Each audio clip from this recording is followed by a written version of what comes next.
IXI-FM.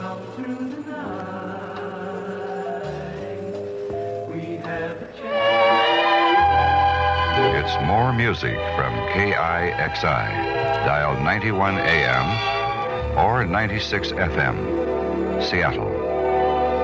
The time, 10 o'clock. CBS News. Secretary of State Henry Kissinger has left Washington for Madrid, Cairo, and Tel Aviv. He hopes his trip will bear fruit when the military negotiators meet again in Geneva on the troop pullback issue. I'm Stephanie Shelton, reporting on the CBS radio network. This is Kissinger's third visit to the Middle East since the October War. At a news conference Thursday, he told reporters he doesn't expect Egypt and Israel to reach agreement on troop disengagement while he's there, but hopes to produce a basis for the Geneva negotiations to continue. Energy Chief William Simon will announce new oil allocation plans Friday. One of his aides, William Johnson, tipped his hand, however. Johnson said there is more oil around than originally estimated, and therefore gasoline production may only be cut back 15% instead of 20%. Johnson added that gasoline rationing probably will not be necessary. More on the energy crisis in a moment. Feed a cold, starve a fever, or is it starve a cold, feed a fever? Well, why not do what doctors recommend? When you get a cold or flu, take aspirin to relieve the aches and reduce the fever. But remember, all aspirin is not alike. Bayer tested its aspirin against every leading brand. The test showed for quality, Bayer is superior. Remember, as with all medicines, read and follow label directions carefully. When you get a cold or flu, relieve the aches and reduce the fever with Bayer, the better quality aspirin. I'm Gordon Barnes at the CBS National Weather Center in New York. In Maine or Miami, weekends can be fun if the weather cooperates. That's why we bring you the weekend weather every Saturday here on the CBS radio network. I give outlooks for the entire nation plus specific forecasts for areas where special events are taking place. So listen for my peripatetic prognostications on the weekend weather every Saturday here on the CBS radio network, where the listeners are. Senator Henry Jackson says the Senate will deal with the emergency energy legislation right after it returns to Washington on January 21st. The measure was blocked by a filibuster just before Congress adjourned for the holidays. And the Washington Democrat says he will introduce a bill of his own, requiring that every major oil company have a government representative on its board of directors. Another section of the Jackson bill will deal with capped oil wells. We're going to have legislation that'll deal with allegations regarding oil reserves, and we're investigating that right now, that are capped. Wells that could be producing that are not being in operation because they're waiting for the price to go up. And you can imagine the value of oil in the ground in 1974 compared to the value in 1973. Jackson's measure would force the oil companies to disclose publicly the extent of their reserves and their profits. With the gasoline shortage seemingly a confirmed fact of life, many motorists are looking for ways around Sunday gas closings and no gas signs. David Dow reports what some Los Angeles drivers are doing. How do you cram 30 gallons of gas into a small foreign passenger car? Not very safely, says the California Highway Patrol. But that isn't stopping some motorists in the nation's car capital from trying to beat the energy crisis by installing auxiliary gas tanks in their cars. It's helping create a boom for the manufacturers of tanks, whose usual business comes from the owners of pickups, campers, and other recreation vehicles. Business is up 50% at one plant. Customers face a 5-week wait. But its owner, Tom Deck of El Monte, says he'd just as soon not have the passenger car business. The only place that you could put a tank probably would be in the trunk. The cars are so low that there's no room underneath for a tank. So the tank would have to be filled to the outside of the vehicle, things like that, and they're not designed for that. Auxiliary gas tanks are safe in most recreation vehicles, say police, but usually unsafe, though legal, in most passenger cars due to the trunk installation. David Dow, CBS News, Los Angeles. More in a moment. Young I may be, but still I'm a man. Just turned 18 and I'll do what I can. Find me a place where I can be me. Get ready for life, be free as a sea. Oh, where do I go from here? Oh, where do I go from here? finished with school. But one lies ahead, don't want to get trapped, want to feel free instead. All over the world, there's so much to do. The call of the sea, don't you hear it too? Oh, where do I go from here? Oh, where do I go from here? What about the new Navy? You'll get your chance at success, learn an exciting job, and see the world. Call toll-free 800-841-8000 or see your Navy recruiter. Be someone special in the new Navy. I know where I'm going from here.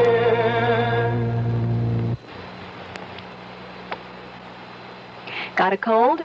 Well, Consumer Report says you won't find a cure in any of the best-known over-the-counter cold remedies. In its January issue, the magazine reports that despite the claims of advertisers, most cold preparations have about the same ingredients, none of which do much good, says the magazine, except for the painkiller, which is generally plain old aspirin. What will help? Not much, according to Consumer Reports, but it does suggest hot drinks, tea, cocoa, toddies, and yes, chicken soup. Stephanie Shelton, CBS News. CBS for the Great Northwest, KIXI, Seattle. The weather outlook for the Puget Sound area, variable clouds with a chance of a few snow flurries and continued cold through tomorrow. Increasing chance of snow by tomorrow night, possibly changing to rain Saturday afternoon. Low tonight in the mid-20s and tomorrow night the upper 20s, with highs tomorrow in the mid-30s and Saturday in the upper 30s. Winds variable but mostly northeast, 5 to 15 miles per hour. Becoming northeast to southeast, 10 to 20 miles per hour tomorrow afternoon. Presently at the Lake Union Building, 32 degrees. The wind is east-northeast, 4 miles per hour. At Seattle-Tacoma Airport, 30 degrees. Relative humidity, 69%. And the barometer stands at 30.15 and steady.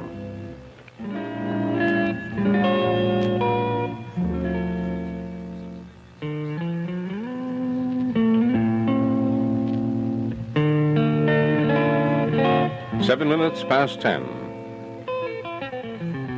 The CBS Radio Mystery Theater presents...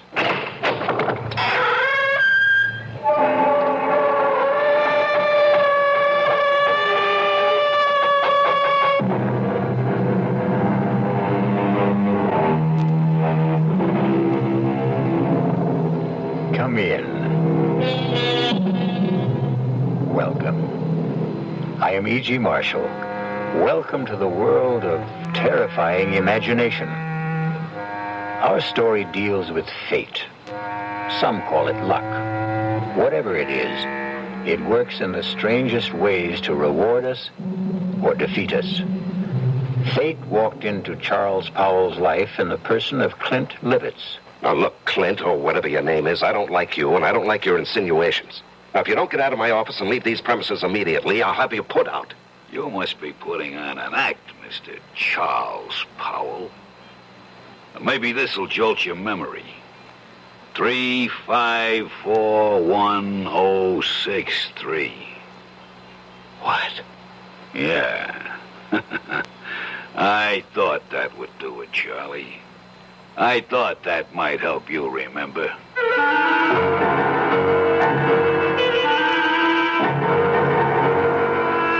Our mystery drama, No Hiding Place, was written especially for the Mystery Theater by Sidney Sloan and stars Larry Haines.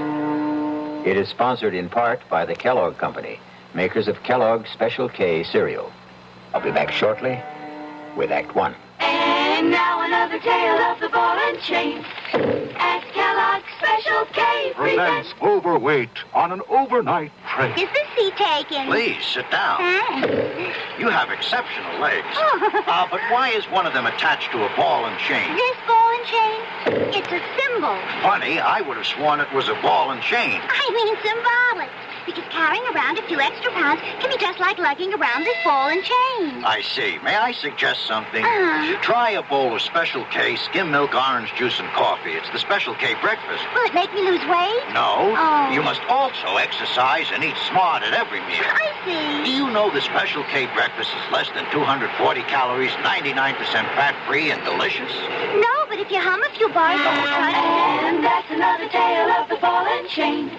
Your happy ending could begin with the Kellogg's Special K breakfast. That's Kellogg's Special K. Good night. We wish to thank the many listeners who have called and written KIXI, complimenting us on the new CBS Mystery Theater, aired nightly on KIXI at 10:07 p.m. However, we have received many calls requesting the program be aired on KIXI FM every night instead of Sundays only. One of the reasons cited is the problem many of our listeners have in receiving KIXI clearly over their AM radio because of various signal difficulties. In an effort to eliminate these signal problems, KIXI has applied for an increase in power to 50,000 watts. We need your help. If you can't sufficiently hear us, please write KIXI, 801 Pine Street, Seattle 98101. That's KIXI, 801 Pine Street, Seattle 98101. Thank you.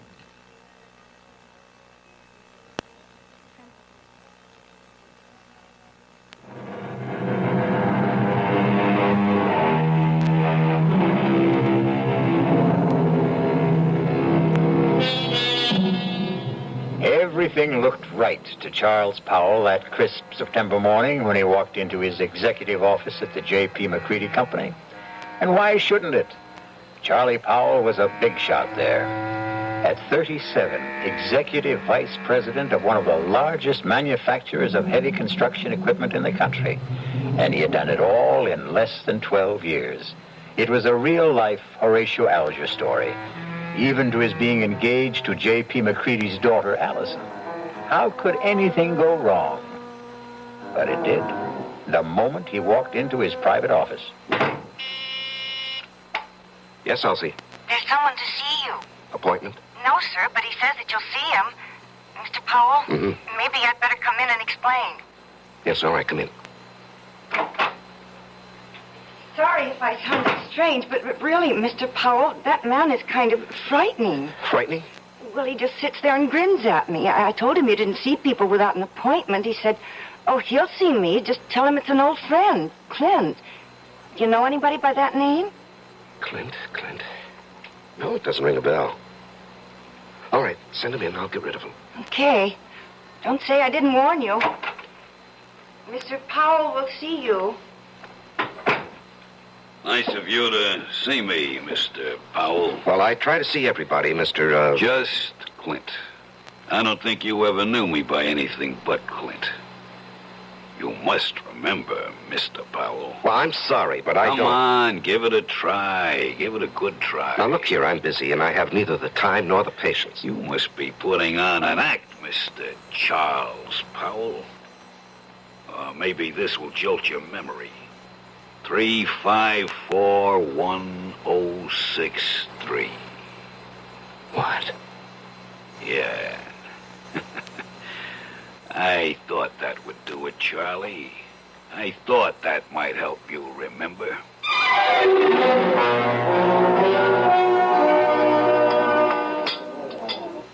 Charles? Oh, I'm sorry, Mr. McCready. I guess I was daydreaming. Something bothering you, young man? Oh, no. I hope not. Here I take you to the best French restaurant in town. You pick at your food, gaze into space, send your dinner away hardly touched. Oh, did I send all that good food back without eating it? You did? I particularly wanted to see you alone, Charles, because I have a little news for you. News? What kind of news, Mr. McCready? And that's another thing. You're so damned formal with me, Mr. McCready. Do you realize that in exactly 5 weeks you're going to be one of the family? Yes, of course I realize. How could I overlook it when Allison keeps reminding me regularly? Very well, then. Do you think it proper to call your father-in-law to be Mr. McCready? If you don't start calling me John... Okay. John it'll be. I'm going to leak a little information to you. Yes? As you know, I've been thinking of stepping down from the presidency of the company. Yes, well, it has been rumored, but I wish you'd reconsider. Now, sincerely, the place wouldn't be the same without you. Oh, I'll still be there, Charlie. I'm not giving up my stock. The name of the company will still be J.P. McCready Company. The only difference will be that you will be sitting at my desk. Sitting at your desk? Well, I thought Hedges was slated to take over when you stepped down. No. Well, Tom was seriously considered, but he's a bit too old for the job. No, the company needs young blood. Well, I'm really bowled over. I've watched you grow. Come up on merit, ability. You're going to go far, my boy. Of course, the board will have to vote on your appointment, but that, as the saying goes, is in the bag. Well, there's something you've omitted, John. You haven't asked me if I wanted the job. Is it necessary to ask? I remember another lunch with you several years ago. We got talking about ambitions, and you said that you would never be satisfied with second best. It had to be the top job, or you'd move on. Yes. But that was before this morning. What? Nothing. Just mumbling. I'd like to know how you feel about it, Charles. Well, even to be considered for the position is an honor, Mr. John. And your answer? Let me think it over. I must think it over.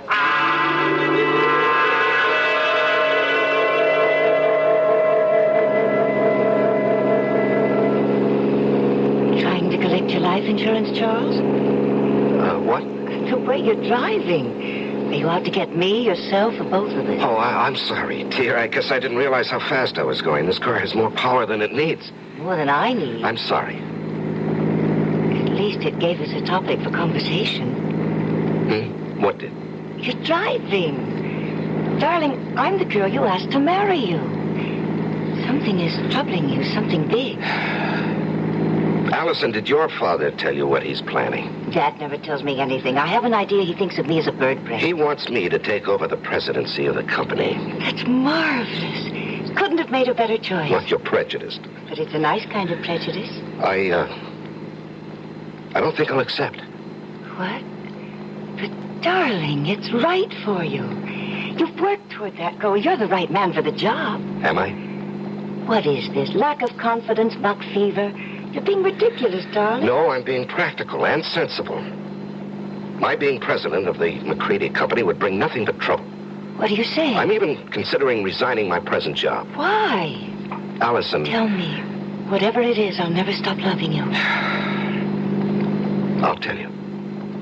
When I get up enough courage. Please, darling, be patient with me. Just be patient. I love you, too.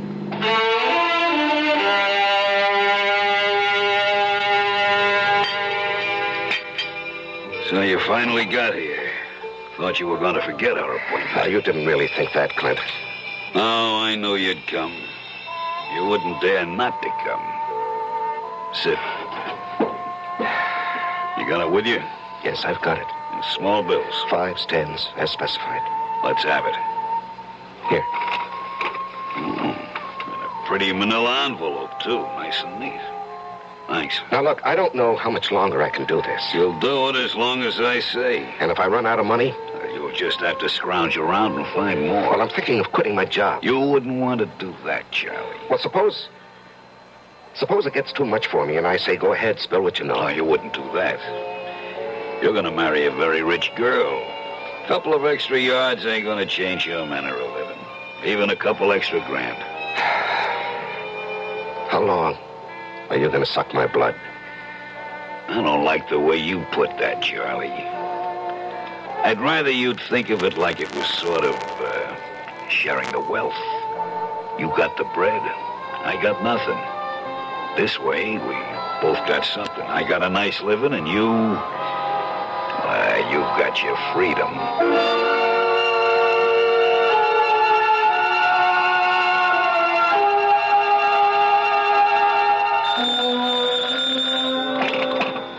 Hello? Charles? Oh, yes, Mr. yes, John. Sorry to bother you at this hour. You wanted to sleep, were you? At 10:15, no. The reason I'm calling... Yes. Is something bothering you, my boy? Well, I've had some things on my mind lately. I'm sorry it was so noticeable. Well, it occurred to me that a young man gets a bit absent-minded as the day of his wedding approaches. Perhaps a bit frightened. No, it isn't that, J.P. Oh, excuse me, John. Someone's at my door. Hold on. Just a moment. Forgive me for coming here. Shh. I've got your father on the phone. Come in, darling. Hello, John. It was just the porter with a package. What were you saying? Oh, nothing really. I'm just concerned. Whatever's troubling you can be taken care of. I'm backing you all the way. Well, I appreciate your feelings, JP, but there really is no cause for concern. I'll snap out of this in a day or so. Good. It's reassuring to hear you say that. Now, forgive me for disturbing you. No, I wasn't disturbed. Thanks for calling. Good night. Good night, JP. Even Dad notices that something is wrong. Yeah. I haven't seen you in 3 days.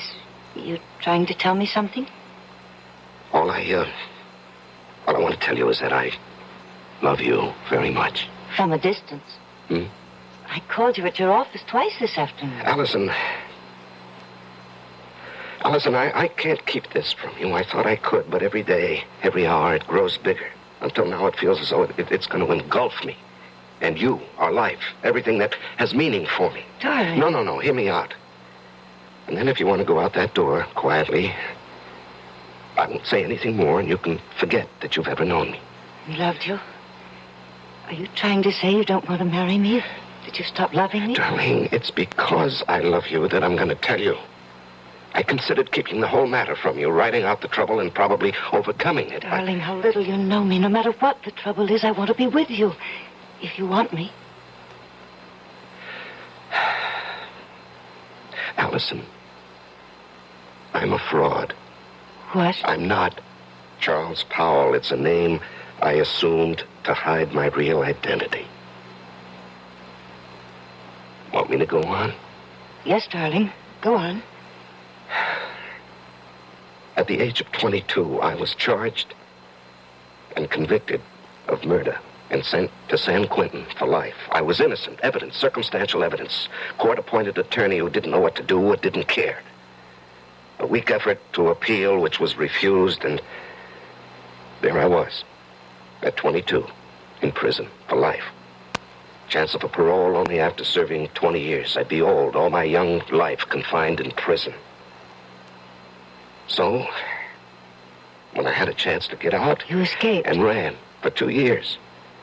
Do you know what it means to be hunted? You can't get a job, you have no place to live, you can't ever sleep for fear someone will see you and turn you in. Oh, darling. I was ready to give myself up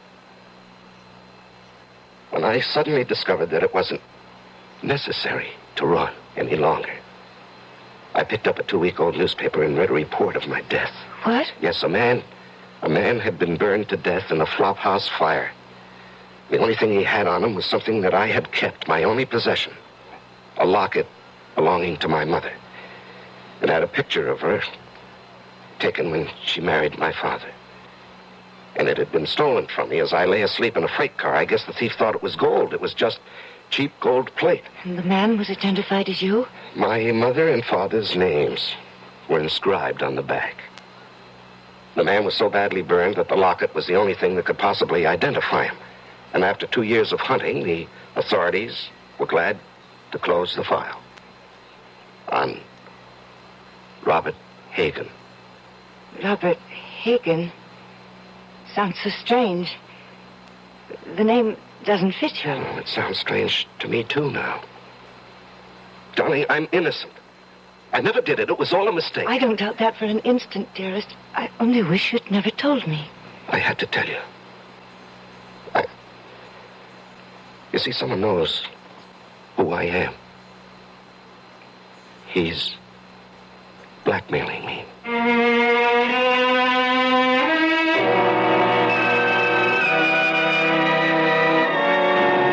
When you're being blackmailed, you don't have many alternatives. Charles Powell's whole life, his future, the happiness of the woman he loves, all hang by a very thin, flimsy thread. I'll be back shortly with Act 2. I'm High Brown, producer of Radio Mystery Theater. And as you may imagine, I'm excited about this new adventure in modern radio, this new statement of radio's marvelous power to stir the imagination. Now, we're wondering about your reaction, about who you are and how you like what we're doing. So to encourage you to get in touch with us, we're holding a drawing for 3 weeks, 50 prizes a week, 2 AM/FM stereophonos, 2 travel clock radios, and 46 anthologies of modern suspense. Just mail us your name and address, and you're eligible. Of course, we'd like knowing whether your glad radio drama is back, but name and address will do it. To Mystery Theater, Box 50, Radio City Station, New York, 119. That's Box 50, Radio City Station, New York, 119. All for good everywhere, unless locally prohibited. We hope you're enjoying our new CBS Mystery Theater. It's another addition to our KIXI programming we're very proud of. We've made quite a few additions in the past year. For instance, we've added 1,000 people to our news team. People like Walter Cronkite, Dan Rather, Wynn Elliott, Douglas Edwards, Mike Wallace. Just 6 of the more than 1,000 CBS reporters who help make KIXI Seattle's #1 news service. And in the morning, we provide the only 90-minute news service in the area, 7 to 8:30 each morning, Monday through Friday.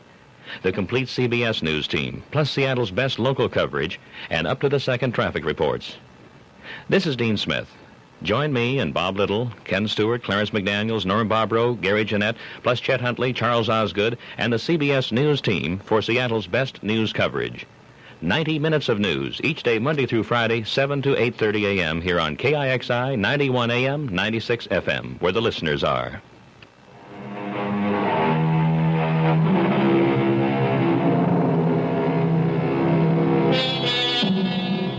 When Charles Powell chose to give in to his blackmailer, he didn't envision the trouble that was building up for him. "Just keep paying and I'll keep my mouth shut," his blackmailer assured him. But then something happened that threatened to destroy Charles' fragile security.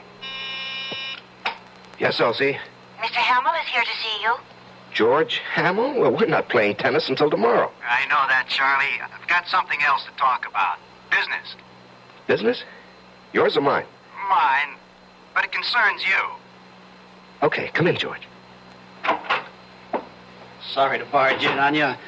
I know you're busy. Well, I'm never too busy to see George Hamill, rising young district attorney and next governor of the state. Your humor creaks, Charlie. Seriously, I've got something that sort of disturbs me. Oh? What does? Well, last night in a bar over on the west side, a man was bashed over the head with a bottle. He's in serious condition. Well, what has that got to do with me? Well, the man who did the bashing, an ex-con by the name of Clinton Livitz. Yes? He's asking for you. Says you'll go as bail. Now, what I want to know is, how does a guy like you get mixed up with a Joe like that? George, what did you think? That he and I were buddies or something?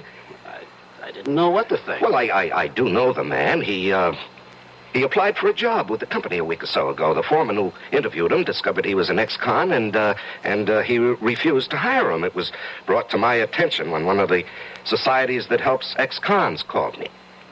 So you got him a job in the plant? No, I couldn't. I mean, I wouldn't go over the head of the foreman, but I did see him, and I handed him a couple of dollars. A couple of dollars? You know how much money he had on him when we brought him in? $276. Oh, well, maybe he got lucky at the races with the money I gave him. How much was it? Oh, gee, I don't remember. 15, 20. I just took it out of my pocket and handed it to him. It was a way of easing my conscience. I felt bad about the way our foreman had treated him. Well, take my word for it. This Clint Livitz is a bad customer. Stay away from him. Uh-huh. What will become of him? Well, he'll go back to the pen where he belongs. Oh, what's the bail set at? $5,000. You're not seriously considering putting it up, are you? No, I was just asking. Because if you are, that's the last you'll see of your money. For that matter, Mr. Livitz, he'll jump bail. Please, George, I'm a big boy now, and I think I can make my own decisions. Well, who would have thought it? Charles Powell Bleeding Heart. Now, look, we've been friends for over 5 years. When you were running for DA, I backed you with substantial contributions. I like you. You're my friend. Now, let's not kick that all out because of some stupid disagreement. No. Let's not kick it out. I'm sorry, Charlie. But I just can't understand what your connection with that ex-con is.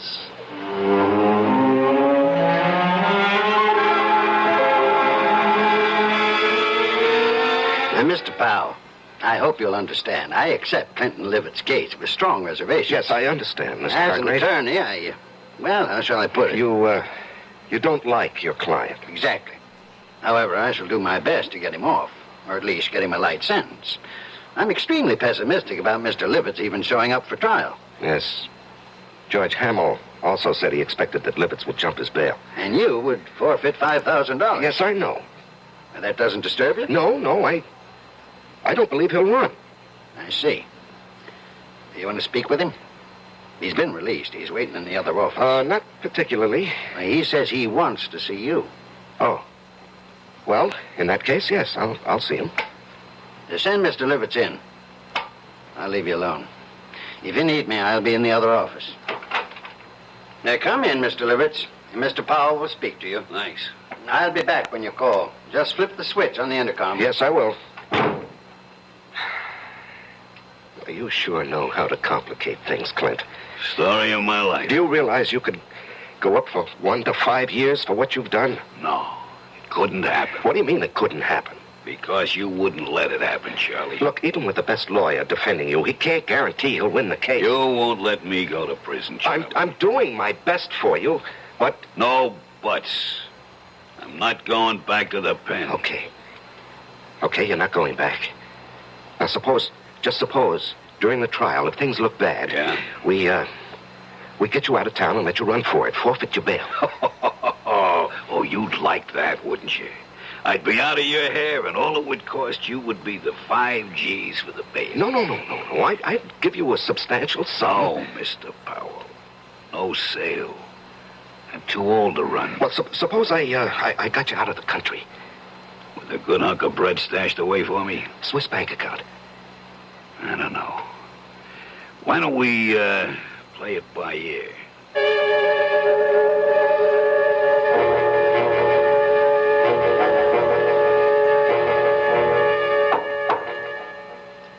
Come in. You wanted to see me, J.P.? Yes. Can you spare a minute? Yeah, sure. I've heard it on the grapevine that you were... how shall I put it? That you were aiding some ex-convict in trouble with the police. That true? Yes, it's true, John, and I think I know what kind of grapes grow on that grapevine. All right. Now, George Hamill Oh, called. that damn busybody. Why can't he stick to his job and... Now, George is a friend. He tells me that the man you're protecting is a rather reprehensible character. Will you let me explain? It's just a matter of policy, my helping this man. Policy? Well, yes, you did ask me a few days ago to consider taking over the job of running this company. You're going to accept? Well, I was going to tell you today. Wonderful. Wonderful news. Allison will be delighted. I know she's been worried about your seeming reluctance. Oh, no, not reluctant any longer. In fact, I've got all sorts of ideas about what I want to do. This business of giving a hand to ex-convicts is just one of them. Do you realize what this would mean in publicity for the company? To take an interest in the rehabilitation of men who would otherwise be lost, a burden to the taxpayer? I'm going to hire a PR man. We're going to be the big corporation with a heart, J.P.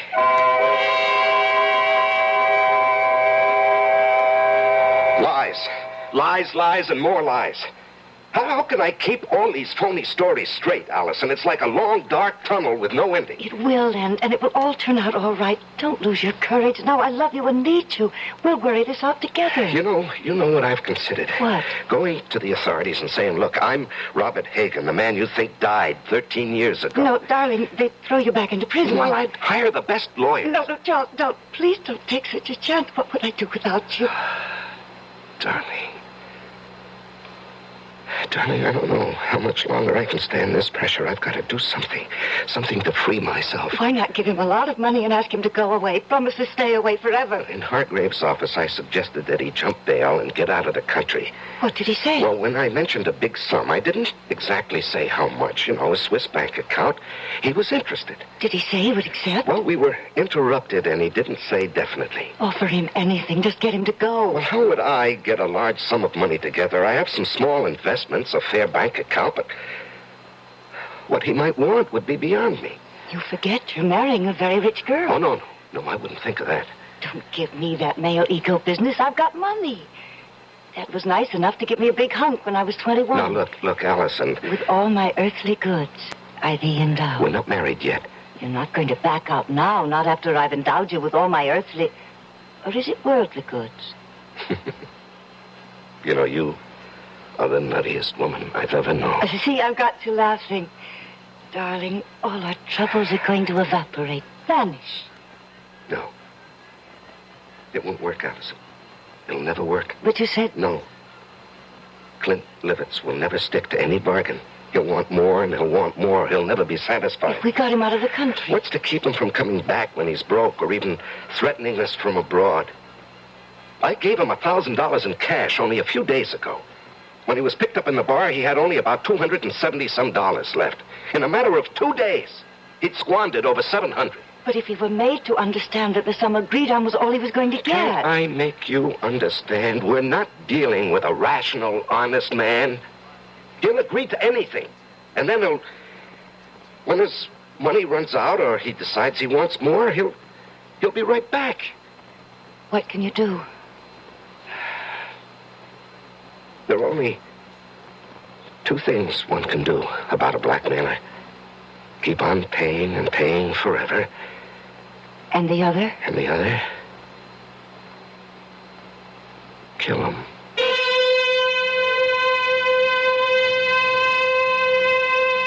Just 2 ways to deal with a blackmailer. Charles now must face his conscience. The thought that has been in the hidden recesses of his mind has been spoken aloud. We will be back shortly with Act 3.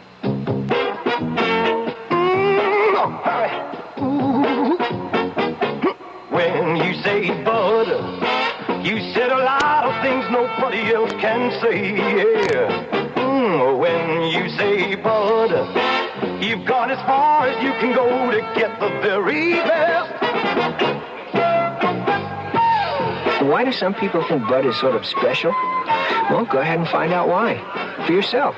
I mean, you don't really need me to tell you. Just try a bud and think about it and decide for yourself. Well, sure, the Budweiser people really do believe that brewing beer right does make a difference. But even that's up to you. Because the king of beers is leading all the rest. When you say Budweiser, you said it all. Anheuser-Busch, St. Louis. We wish to thank the many listeners who have called and written KIXI, complimenting us on the new CBS Mystery Theater, aired nightly on KIXI at 10:07 p.m. However, we have received many calls requesting the program be aired on KIXI FM every night instead of Sundays only. One of the reasons cited is the problem many of our listeners have in receiving KIXI clearly over their AM radio because of various signal difficulties. In an effort to eliminate these signal problems, KIXI has applied for an increase in power to 50,000 watts. We need your help. If you can't sufficiently hear us, please write KIXI, 801 Pine Street, Seattle 98101. That's KIXI, 801 Pine Street, Seattle 98101. Thank you.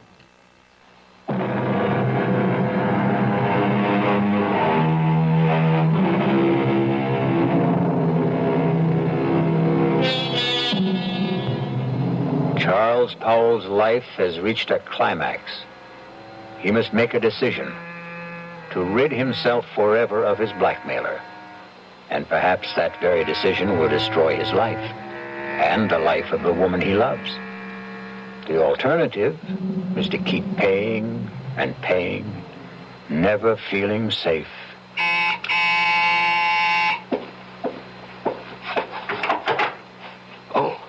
Allison, I was, You were expecting him, weren't you? Yes. I gathered as much when I called you at the office this afternoon. Aren't you going to ask me in? Yeah, come in.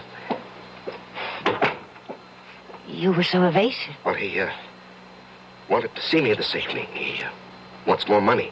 And you're going to give it to him? Well, I haven't many choices, have I? You mentioned one. No, Allison, I'm sorry I let that slip out. I didn't mean it. I couldn't go through with that if I wanted to. I could. What? Honey, you don't know what you're saying. I know very well what I'm saying.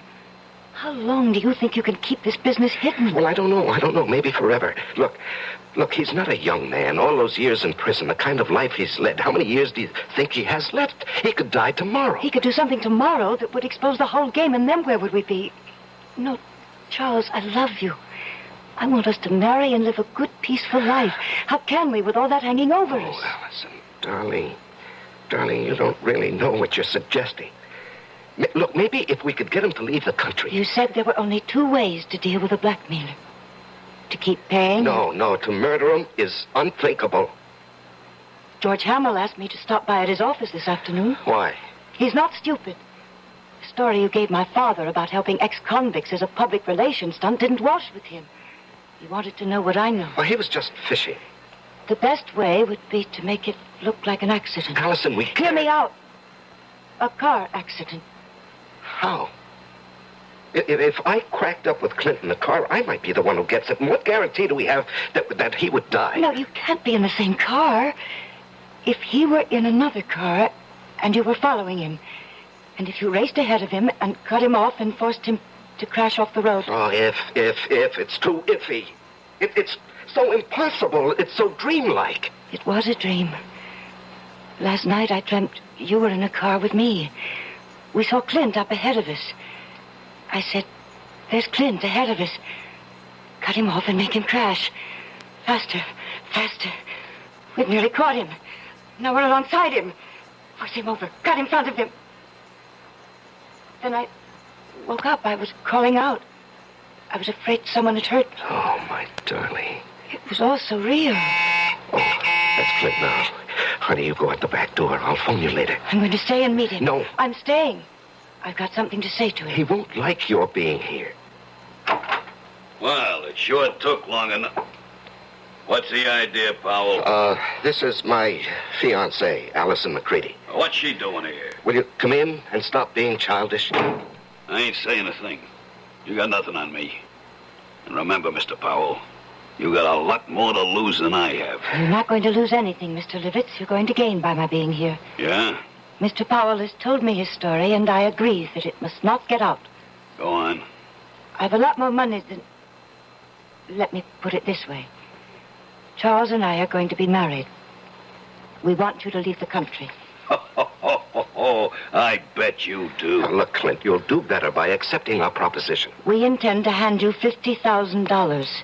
And an airplane ticket. One way. And never come back. And never come back. Well, I always wanted to travel, but... What? 50 G's. Just chicken feed. Well, that's all there is. Not enough. I'm thinking around $250,000. Out of the question. I'm not going to bargain with you. I can raise $100,000. No, Allison. It's worth it, Charles, if we can depend on Clint to wipe the whole matter out of his memory and just go away. Oh, you can depend on me. I'll keep my bargain. Then it's a deal? A deal. Good. It'll take about 10 days to raise the money. I ain't in a hurry. You are. And, speaking of money, that was the reason I, came tonight, Charlie. Yeah, here. That's $500. What? Instead of G like the last. That's all I could raise in a hurry. When that runs out, I'll have more. You went through that first 1,000 awfully fast. Well, I got rolled in that bar where I had the trouble. Oh, that reminds me. Your trial comes up in less than 3 weeks. Yeah. Lawyer called me at my hotel. To see if I was still around, I guess.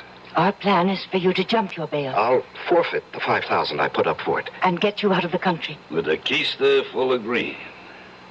Hey, wait. I ain't got a passport. Oh, that can be arranged, Clint. Just leave that to me. Okay, friends. You got yourself a deal.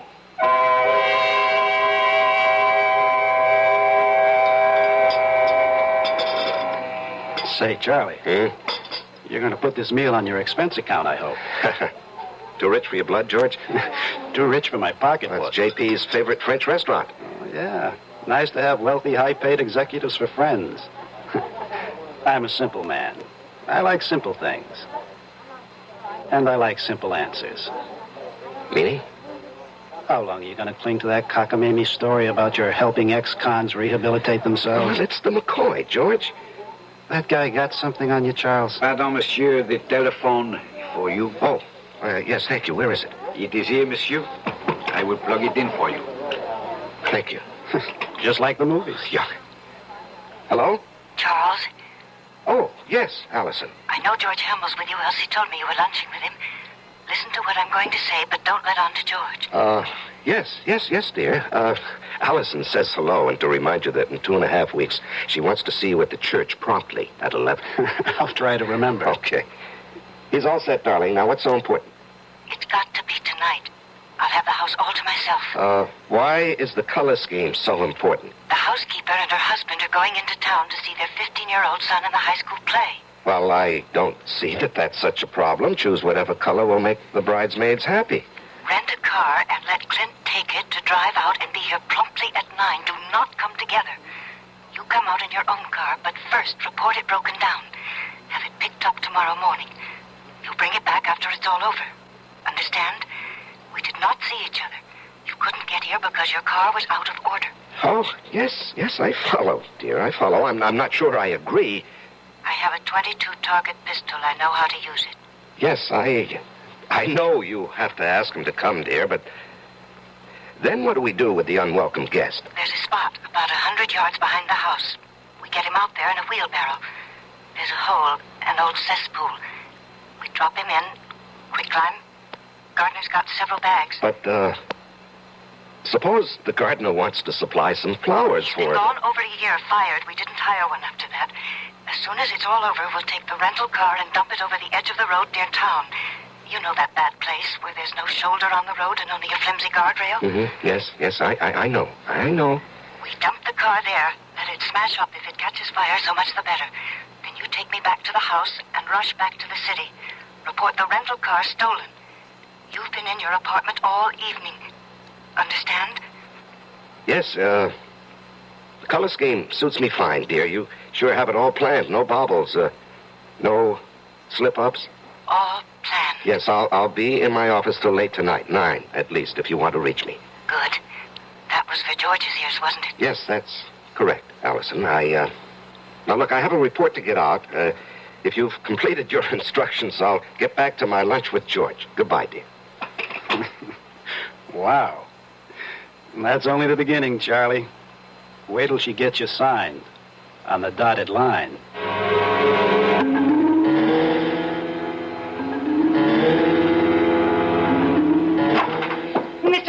Mr. Powell, something terrible's happened. What is it, Elsie? There's been a terrible accident on a late shift. Man's caught in a machine. The big press, they said. Oh, good Lord. Has the hospital been called? I don't know. Well, call them on your phone. I've got to use this one. Yes, sir.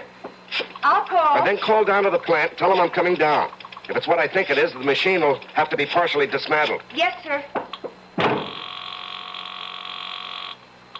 Hello? Allison, listen, there's a change of plans. Charles, where are you? I'm still at the office. Something's... It's 8:30. He'll be here at 9. Yes, I know. He has the rental car. I got it for him. When will you be here? Well, there's been a bad accident on the night shift. A man's caught in the big metal press. I've got to help get him out. But us? What about us? Well, when he comes, stall him. Just tell him what happened, why I'm delayed. I haven't got the money, Charles. Tell him I'm bringing the money, the airplane ticket, and the passport. Just stall him. I'll do my best, but hurry. He scares me.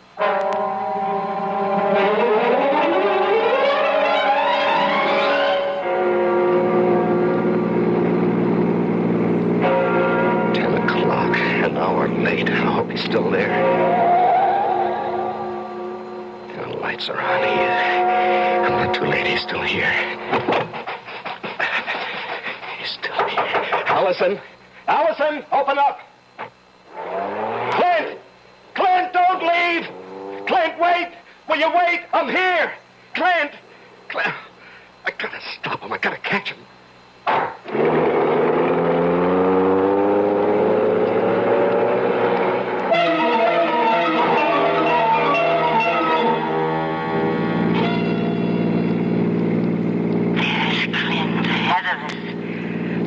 Off and make him crash. Make him crash. Cut him off. Faster. We've nearly got him. You're alongside him. Clint, will you stop? I'll run you off the road. Force him over. Force him over.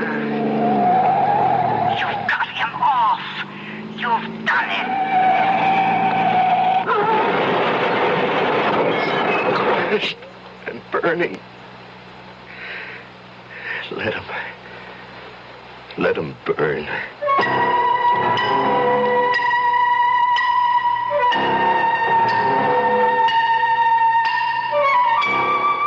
Hello, is this Arrow Car Rental Service? Well, I rented a car from you people this morning. No, there's nothing wrong with the car. I just want to report it stolen.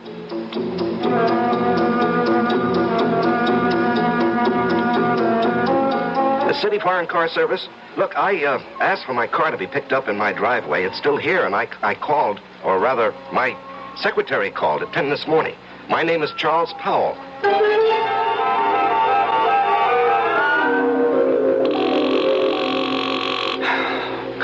Come on. Will you answer the phone? Oh. Yeah, just a moment. Oh, George. George, it's kind of late for a visit. Come in. Thanks. I was just trying to phone Allison. Well, what a night this has been. There was an accident at the plant. Peterson. I hope they don't have to amputate. I heard. Yes, and then when I got outside, I had a date with Allison. The car that I had rented this morning was missing. It was stolen. What happened to that great, big, powerful foreign job of yours? Oh, it wouldn't start this morning. Had Elsie call the service people, but they haven't picked it up yet. I just called them. They have a night answering service.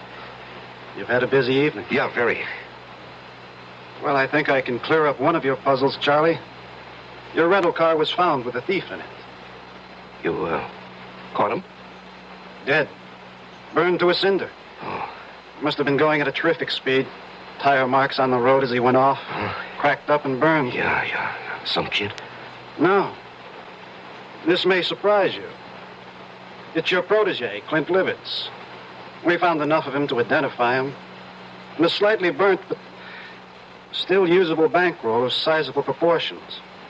Well, that closes his case, doesn't it? And opens up several others. Incidentally, where were you all evening? Home. After I got back from the plant. You didn't go out? Well, I told you, my rental car got stolen. I came home by cab to change my clothes. The big car is out of commission.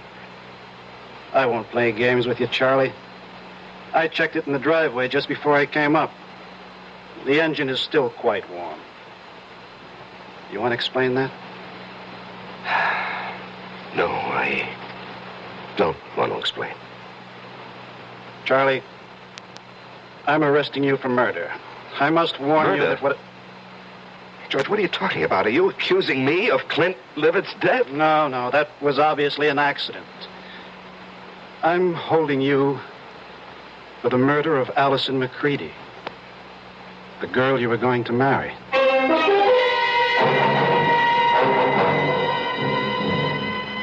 And in conclusion, ladies and gentlemen of the jury, my prosecution of Charles Powell, or Robert Hagen, has been a painful task. I was his best friend. It was difficult to believe that he would kill the woman he loved, but the evidence is conclusive. Charles killed his lovely fiancée because she discovered his real identity.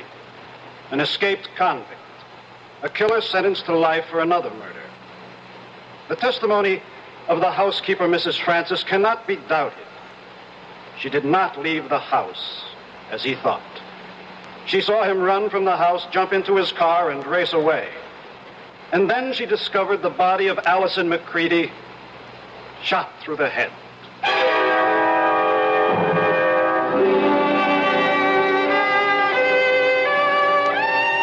Your Honor, may I make a statement before you pronounce sentence? I did not kill Allison. I loved her. To say anything more in my defense is useless and unnecessary.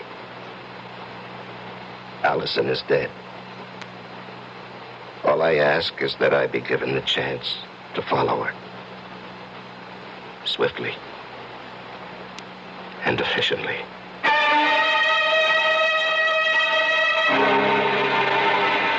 And so a man is twice accused of murder and twice sentenced for the crime.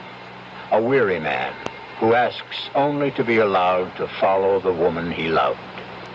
I'll be back shortly. Take the time to listen. Take the time to care. If I know you understand me, then my mind is yours to share. Listen with your heart. Listen with your mind. When you really listen, love is what you find. How do you do, sir? My grandmother just died. I'm so happy for you. Meet Mrs. McNulty. How do you do? Did you know you have spinach on your teeth? Oh, that's wonderful. This is Mr. Jackson. Nice to meet you. I have bubonic plague. Oh, yes, Mr. Plague. Meet Miss... Reception lines aren't the only places people don't listen. When you really listen, love is what you find. A thought from the Church of Jesus Christ of Latter-day Saints, the Mormons.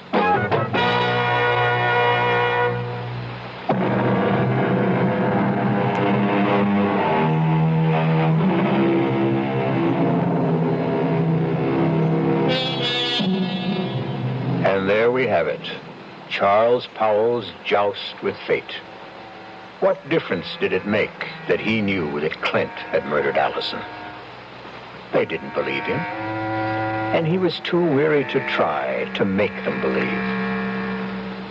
Our cast included Larry Haines, Ann Meacham, Jackson Beck, Sidney Walker, and Tom Keena. The entire production was under the direction of Hyman Brown. Now, a preview of our next tale. I don't understand it. Tub's bone dry, ma'am. Hasn't been used. Now, not tonight, anyway. His clothes. Howard's clothes.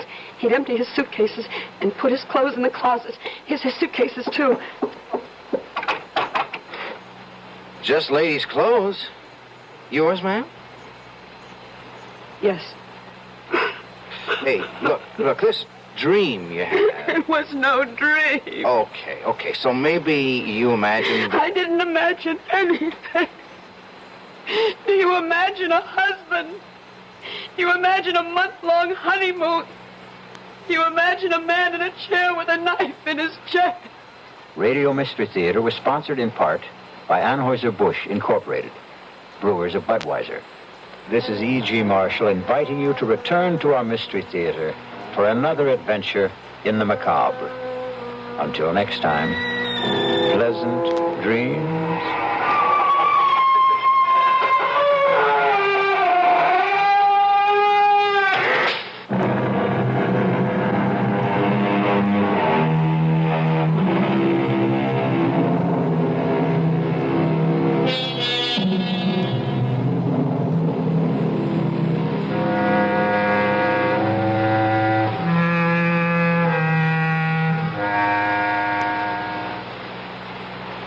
CBS in Seattle, KIXI. The weather outlook for Seattle-Tacoma Everett vicinity, variable clouds with a chance of a few snow flurries and continued cold through tomorrow. Increasing chance of snow by tomorrow night, possibly changing to rain Saturday afternoon. Low tonight in the mid-20s, tomorrow night the upper 20s, with highs tomorrow in the mid-30s and Saturday in the upper 30s. Presently 32 degrees at the Lake Union building, and it's also 30 at SeaTac. The time now, 11 o'clock. CBS News. Secretary of State Henry Kissinger is en route to the Middle East. This is Doug Poling reporting on the CBS radio network. Kissinger left Washington Thursday night bound for Egypt in talks with President Sadat. Kissinger will also be going to Israel. The Secretary's trip is another American effort to get Israel and Egypt to agree to pull back their armies along the Suez front. At the UN, Secretary General Kurt Waldheim talked about the prospects for Kissinger's success. It is too soon to say what the results will be, but I am convinced that both Egypt and Israel wish to make progress, and I believe, therefore, that the chances of success are good. And Waldheim says he thinks it would be possible to reach an agreement on a troop pullback within the next few weeks. The U.S. Export-Import Bank says it has authorized loans and loan guarantees for up to $100 million for construction of a pipeline in Egypt. The pipeline would run about 200 miles and would transport crude oil. This is the first major American aid to Egypt since the Middle East War in 1967. I'll have more news after this message. Are you an unpublished author? Do you have a book-length manuscript ready or almost ready for publication? Or do you know of anyone else who is an unpublished author? If so, Vantage Press invites you to write to a leading New York publisher for a free illustrated brochure titled, To the Author in Search of a Publisher. It explains how you may have your manuscript printed and published in a matter of months. Just write to GPO Box 1414, New York, New York. Whether your subject is fiction, non-fiction, poetry, or even scientific, specialized, or controversial, this 52-page brochure shows you how to arrange for prompt publication. To get your copy, write to GPO Box 1414, New York, New York. That's GPO Box 1414, New York, New York. If this is your first book, you'll find this free brochure especially valuable and informative. Write to GPO Box 1414, New York, New York. GPO Box 1414, New York, New York. Hundreds of thousands of British commuters are unable to get around. On top of all the other economic problems in Britain, rail workers have now gone on strike. In London, some workers gave their feelings on the situation. I've really had enough getting up in the middle of the night to get to work. But, we work, so we're trying to do our work. But they won't. It's the travelling. It's the railways. All this light and so on, the lack of light, I think is secondary to the difficulty of getting in and getting home. Prime Minister Edward Heath invited the leaders of Britain's unions to hold peace talks Thursday night, and the unions accepted. The military regime in Chile continues to crack down on people it suspects. A report from Frank Manitzis in Santiago. Minister of Health, Air Force Colonel Alberto Speer, confirms more medical doctors are being arrested as investigations continue into the threat of civil war under the Allende government deposed 4 months ago. An estimated 20 doctors were to have been arrested in Santiago, but only 6 have been detained thus far, including former Health Minister Mario Lagos and the head of the Allende Nutrition Program, Dr. Giorgio Salimano, who is planning to leave soon for research at MIT.